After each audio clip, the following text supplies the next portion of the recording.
To hear that Brian Peck was a sexual predator, it made me wonder immediately about who was being hurt.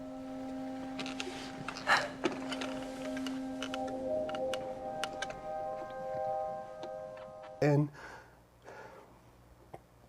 would you help me with my speech for the judge? And I said, of course. And I did. What I'm talking about, I don't know if you've seen in the last 24 hours, this documentary that exploded all over social media, all over media worldwide, which is Quiet on Set, which is literally a documentary detailing the grim, how can I say this? The dark parts of Nickelodeon during the 90s and early 2000s, let's say that. It's hard to believe that, you know, growing up in the 90s, right? With such great TV back then, Cartoon Network, Disney, but one of the most prominent ones, right? Because back in the 90s, you had your kids that were Cartoon Network, you had your kids that were Disney, but we all met at the middle with Nickelodeon. So many legendary shows, right? So many great stars that came out of there.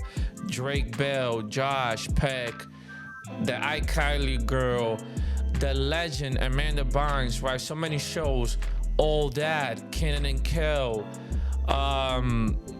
Drake and Josh, Fairly Odd Parents, and the list goes on and on and on and on. The Teen Choice Awards, Kids Choice Awards. Nickelodeon was on fire back in the 90s and the early 2000s. But sadly, little did we know that those stars that were giving us so much joy, that were giving us so much great memories, that now us as adults, right, millennials, we in our, well, some millennials still in the late 20s, some of us already in our early 30s. When we sit there and we reminisce about these great shows that make us go back to where on the Saturday cartoons, right? Or when we were watching with our family, or sometimes with our aunties and grandmothers.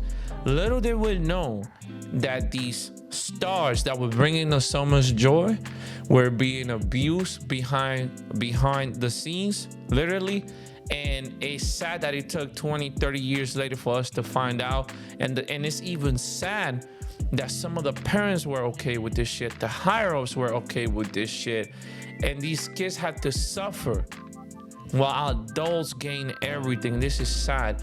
The documentary is called Quiet on Set, and the most disgusting thing about this, it was the head producer, director of Nickelodeon. He was like the Harvey Weinstein of Nickelodeon. By the way, this guy was recommended by Harvey Weinstein to go work at Nickelodeon. What a coincidence, right? His name is Dan Schneider, a pervert who had a foot fetish. This guy was insane, and he looks and sounds like your normal pedo. You know, I know being a pedo there's not a certain look to it, but you know that one stereotypical, you know, white, fat guy, weird, never had no friends. Now he's in a position of power, so he's abusive now, just like that. So let me show you this. It's a little snippet of the documentary. And also, my guy, Little JJ. I remember Little JJ from what's it called? Just Jordan and a few other shows. He says what really happened in the show, but also, isn't it crazy that what we thought once was a conspiracy now is becoming a reality? Watching over the past 2 nights was very difficult. By the way, this pig right here is Dan Schneider. He's the Harvey Weinstein of Nickelodeon. Look at him. He looks like a pig. Me facing my past behaviors, some of which are embarrassing and that I regret. And I definitely owe some people a pretty strong apology. Apologizing ain't gonna solve shit, pig. This is what it kills me though. I'm very sorry for my behaviors. I'm sorry I hurt a lot of people, but with the condolences of whatever, I will do my best to pick up some flowers, do some community work, and I will go about my behavior. No, once a booty snatcher, always a booty snatcher. Let's talk about the massages. Okay. Watching the content yesterday, it was disturbing. It was wrong. It was wrong that I ever put anybody in that position. It was the wrong thing to do. I'd never do it today. I'm embarrassed that I did it then. I apologize to anybody that I ever put in that situation. And even additionally, I apologize to the people who were walking around Video Village or wherever they happened, because there were lots of people there who witnessed it who also may have felt uncomfortable. So I hope.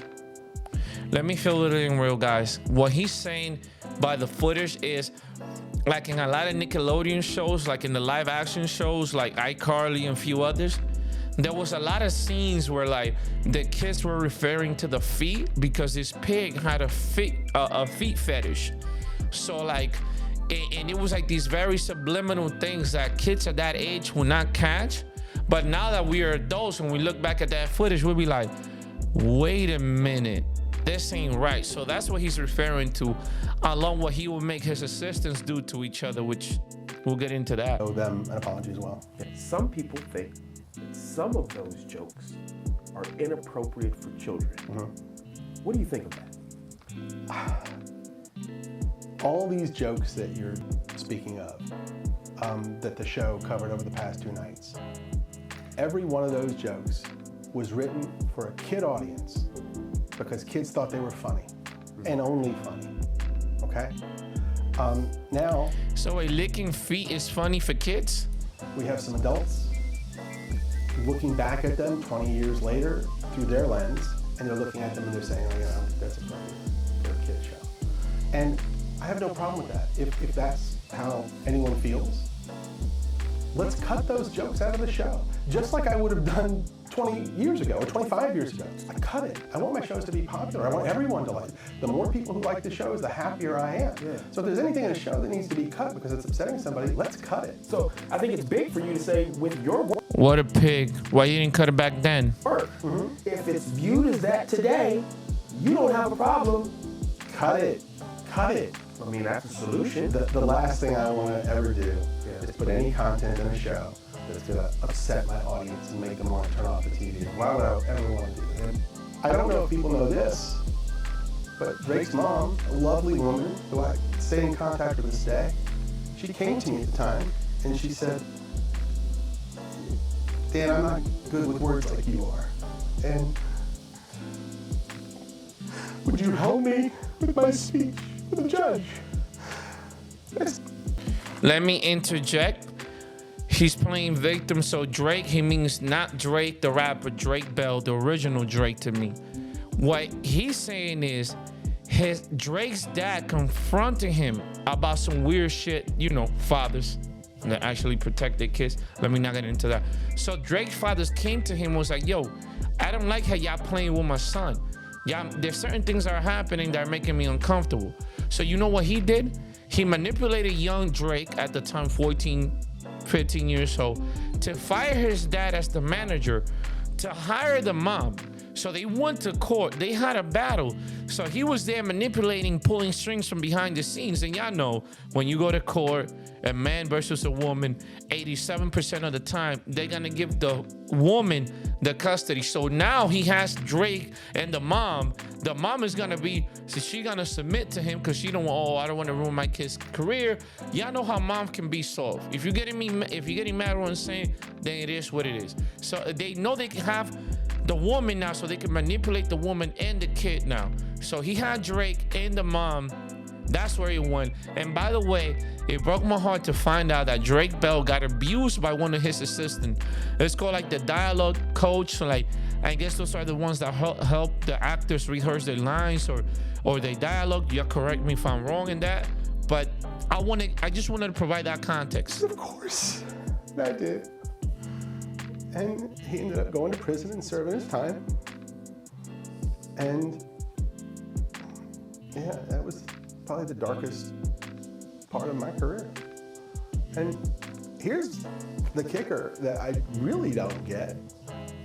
After he got out of prison and was, to my knowledge, a registered sex offender, he was hired on a Disney Channel show. By the way, the registered sex offender, the guy that went to jail, they're referring to the dialogue coach, one of his assistants, the one that abused Drake Bell.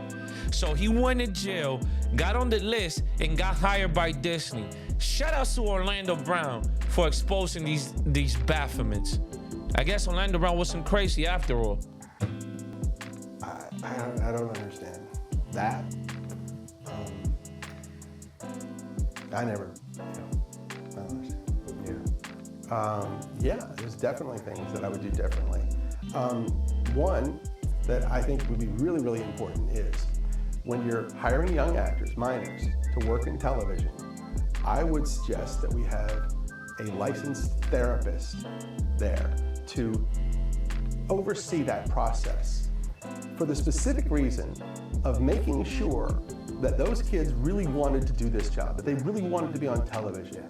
Maybe they should even be informed about what that means. What's it gonna mean if you're famous? What's that gonna? Yeah, look at the interviewer.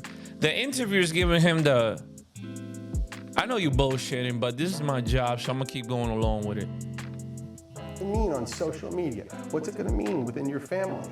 Let them find out. And then that way, if a kid doesn't want to be on a TV show, they can opt out. That psychologist, that therapist could come to us and say, this kid doesn't want to do it, or their parents aren't understanding of what's going to come. And then we can avoid the mistake of ever putting a kid in a TV show that didn't want to be there.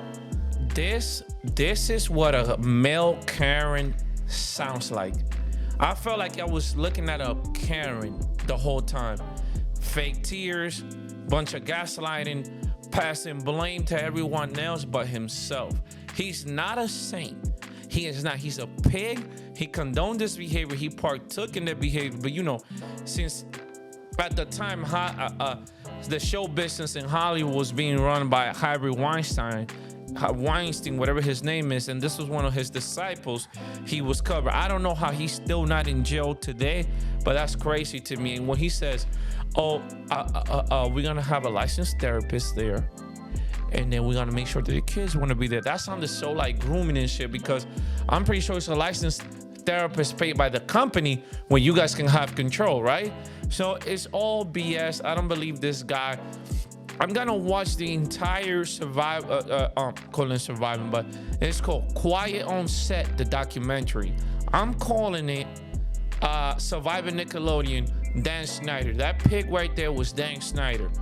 But it really bothered me when he said, we just wanna make sure to see if the kid wouldn't wanna be in the show. What kid don't wanna be famous at one point? What kid is gonna turn down fame or something that they look on TV and they want to do? Come on, bro. Don't just bullshitting, man. I just want to, it's sad that these people that gave us so much great memories, that were such a big part of our childhood, who even inspired some of us to pursue acting, to trying to be in Nickelodeon, to trying to be in Disney, they were all suffering behind scenes.